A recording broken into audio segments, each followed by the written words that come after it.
This is Lynn Salvador, head of Bureau Security. I'm making a formal security order due to the incident in April, case number 21HQ593. Improper use of the jukebox altered item led to 2 fatalities.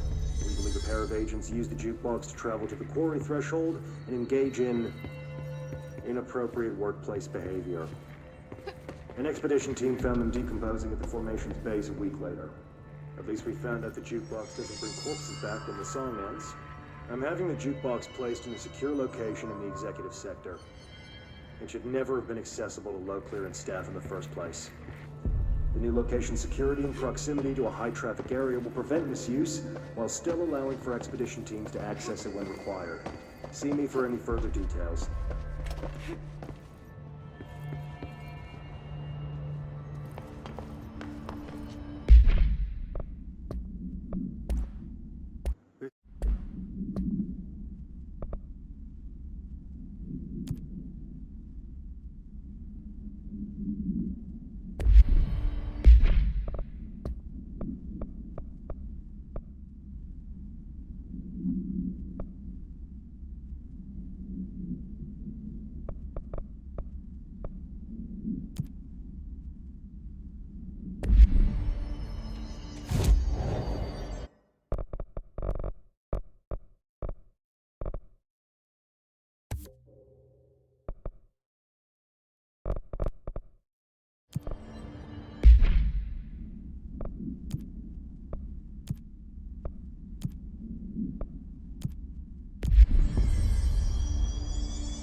Mold's gotten in here too? Alright. Stay clean, she said. Gun.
looking for any identifications.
You're listening to America Overnight, now in our 29th year, lifting the veil between fiction and reality.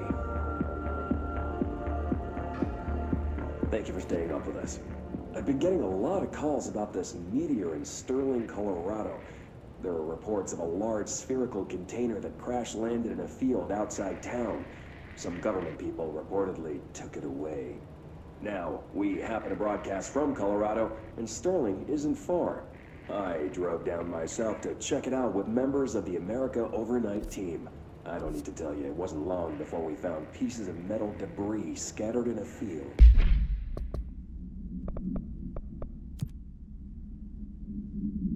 Listeners, this is yet another instance of an unidentified flying object, or UFO, entering our airspace and crashing. That the government took away the evidence under cover of darkness only compounds the fact that these are more than likely visitors from beyond our planet, or dare I say, solar system. Head on over to our website to see pictures of the spacecraft pieces we uncovered. And while you're doing that, our sponsors would like your ear. America Overnight will be right back.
Good here, Director. Darkness engulfed the elevator. There was something there, reaching for her, trying to make her act. It was a distress call. Faden sensed a drowning man, a hunger in the dark. Investigation sector. Investigation sector, huh?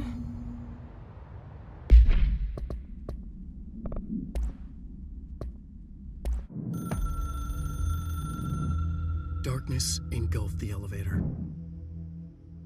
There was something there. A presence. Jesse Faden could hear it. A call. It was faint, reaching for her from a dark place. Faden was sensitive to visitations. She had them all the time. From her guiding star and the previous director. She was the perfect receiver. As if she'd been made for this. Faden paused to feel it. The force at play here. It was changing things around her, subtle, trying to make her act. Faden didn't like that. Her guide felt it too. Polaris didn't flare up in defense as with the hiss, so it wasn't all bad. Not a hostile transmission. It was powerful, but it was coming from far away, and made weak because of the distance. It was a distress call. Faden sensed a drowning man. A man desperate to escape. She sensed something else, too. A hunger in the dark, not unlike the hostile residents, waiting. She knew that desperate acts can have grim consequences. It was this, more than the man's despair, that made her follow the call. The elevator lights winked back on. The darkness receded like a memory. There was a new button on the elevator control panel. Investigation Sector. Faden pressed the button. The elevator doors slid shut with practiced bravado.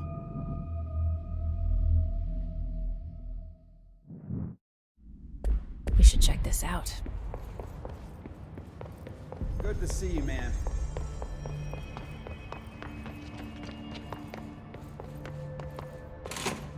Where are the files on parasitic entities I asked for?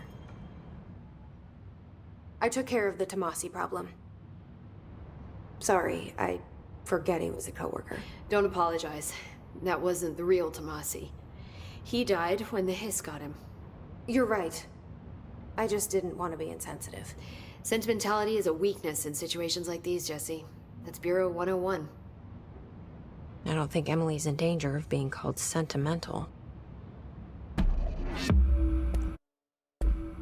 Well, I've got a bureau to run. See you soon. Yes, ma'am, Director Faden.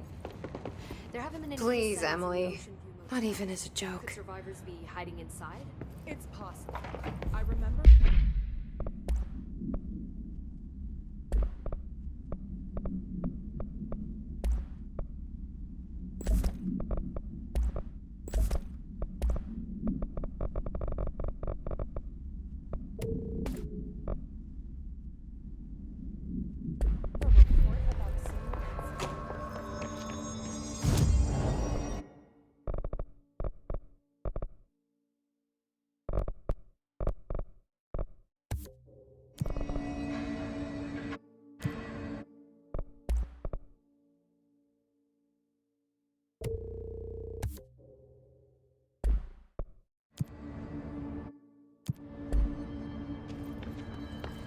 Careful out there, Director.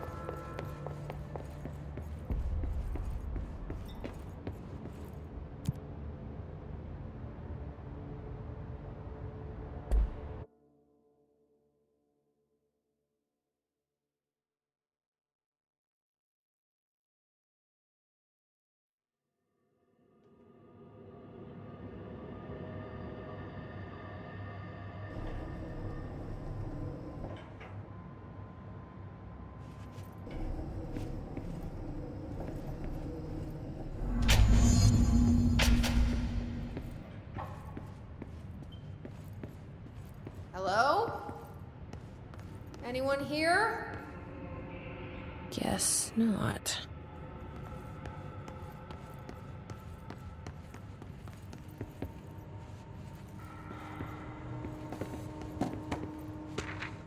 Seems a lot more crowded than the rest of the bureau.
how that gate should open.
But something definitely happened here.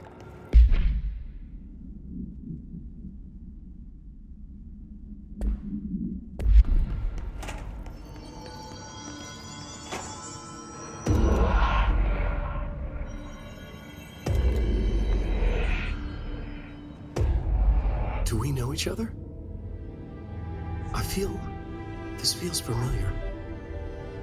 I can't seem to... I've forgotten it. I'm sorry. My name is Alan Wake.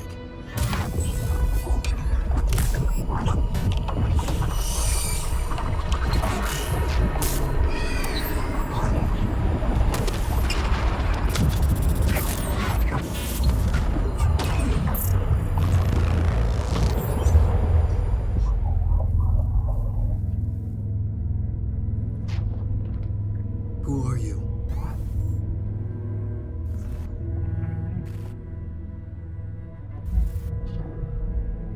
Who are you?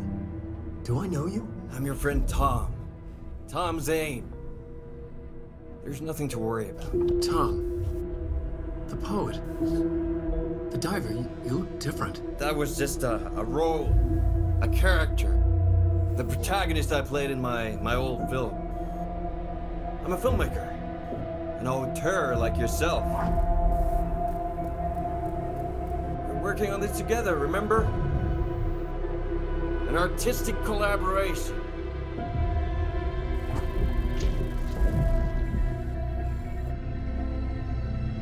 You need a drink.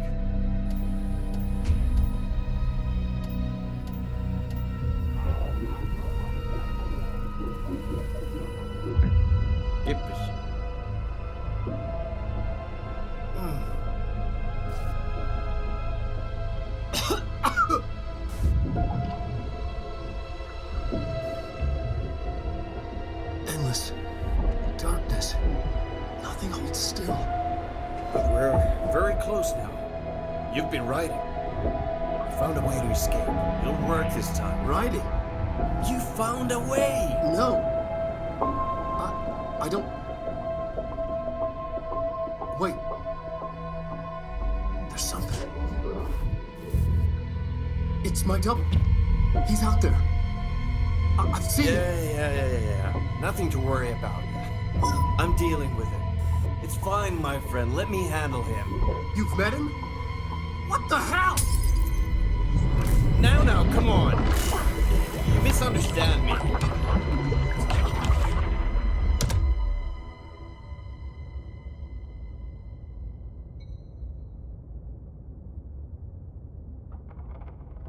That was Alan Wake, the writer who went missing in that AWE case I read about.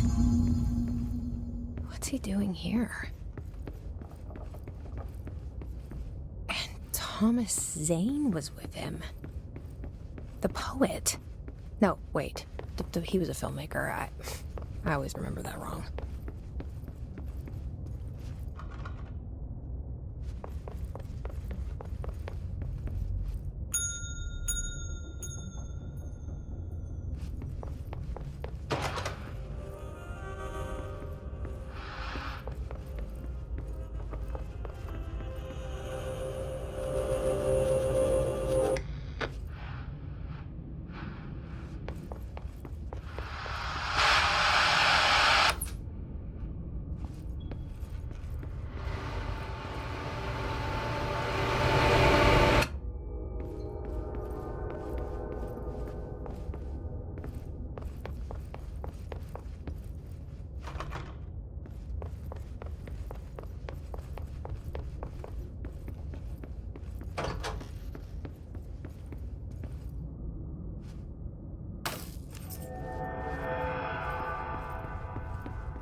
Dr. Emil Hartman, devoured by hungry darkness, became the thing that had been Hartman. Broke loose, killed everyone it could, lurking, roaming, waiting. Then something else came, a resonance. The thing that had been Hartman went through another change.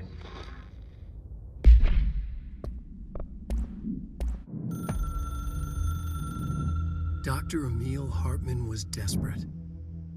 The Federal Bureau of Control had stolen his life's work. This was his last chance, his final experiment. What he'd been too scared to do before. Hartman dove into the lake, was taken, devoured by hungry darkness, became the thing that had been Hartman. Only an echo of him remained, fragmented impulses on autoplay, violent, bloodthirsty darkness in the driver's seat. Emerging from the lake, the thing was captured by the FBC. Brought in, contained, studied. The thing broke loose, killed everyone it could. The FBC fell back and sealed the sector.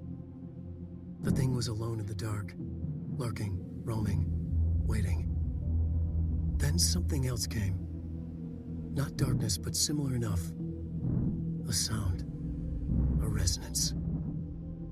It shouldn't be a surprise. If there's one, why not another? The darkness inside the thing could have been immune, could have resisted, fought, could have been passed by, passed through with no effect. But it didn't, and it wasn't. Maybe it had grown weaker over time, not aged. It was timeless, but weaker with no link to its source. A metamorphosis followed. The thing that had been Hartman went through another change.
abandoned. Why would Wake want me to come here?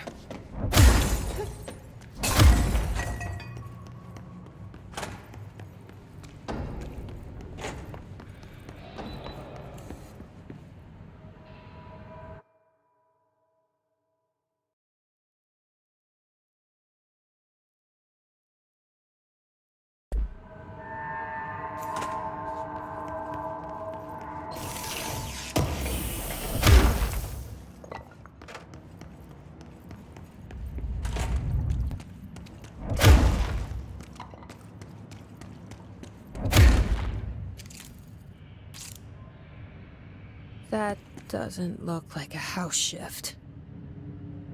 Do I even want to know?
This darkness is blocking the door.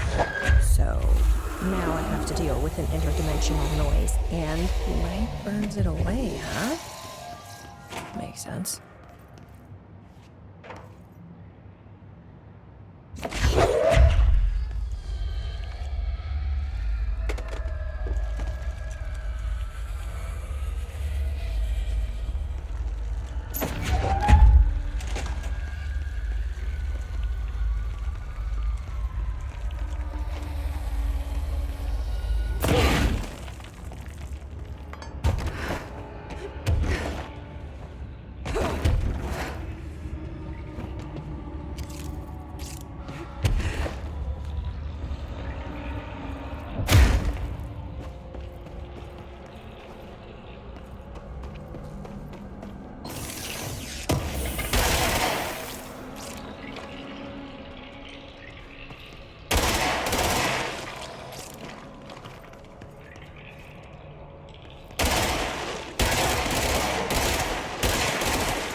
sound made darker, the darkness made louder.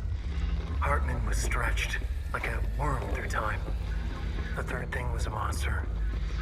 Now he crashed out of darkness toward fate.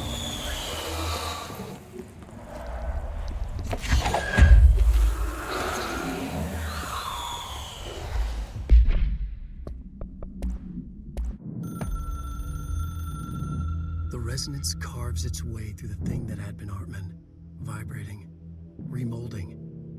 The sound changes the darkness, and the darkness changes the sound.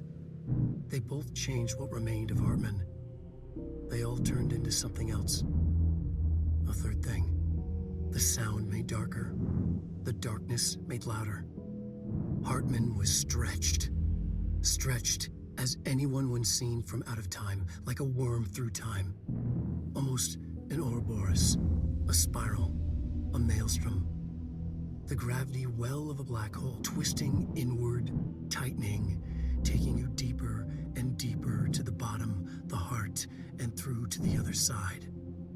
The third thing said, when you hear this, you will know you're in new you. He said, we build you till nothing remains. He said, under the conceptual reality, behind this reality, you must want these ways to drag you away. He said, baby, baby, baby, yeah, orange peel. The third thing was a monster. He'd tear apart any ordinary person crossing his path. Now he crashed out of darkness toward Faden. There was nothing ordinary about Faden.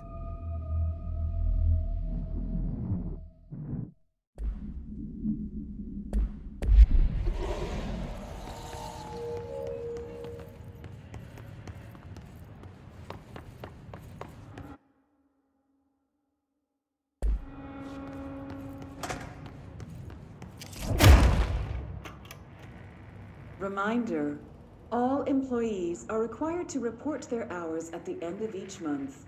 The Federal Bureau of Control maintains that time is not subjective, and hours passed on alternative planes cannot be claimed. Astral dives do not accumulate overtime compensation. Thank you for your attention.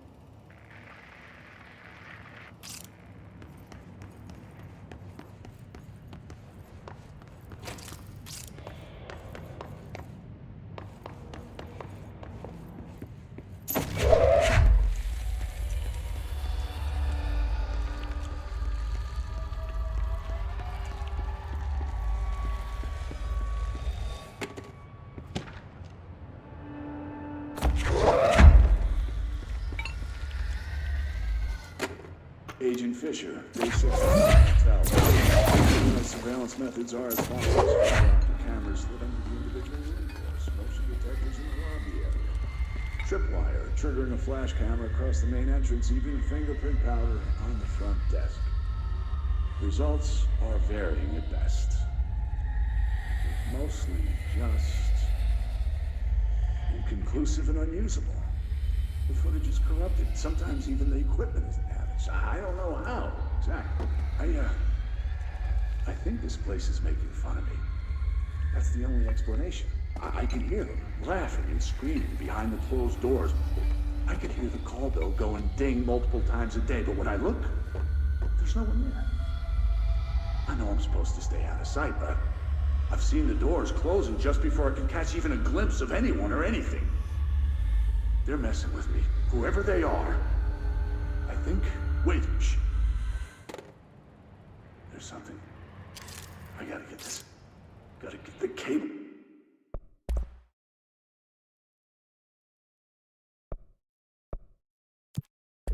Out. Come on, you fiber optic fuck, cooperate. Okay, there we go.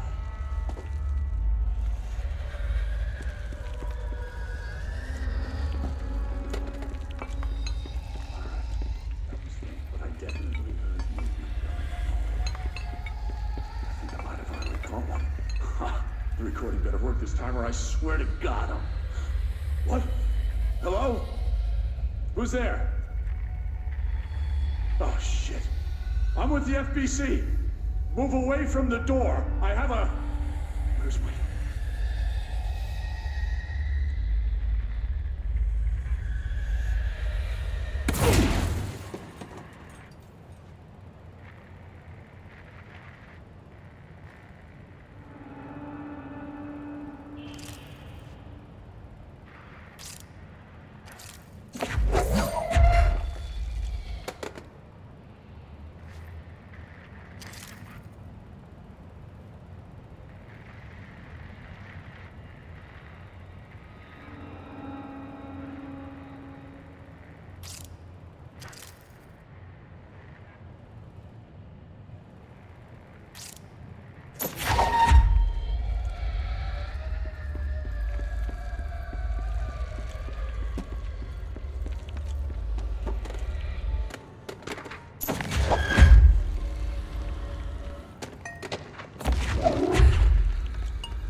darkness everywhere. New day, same old bloody city, said the old way. Like tar but good for nothing. Get rid of it.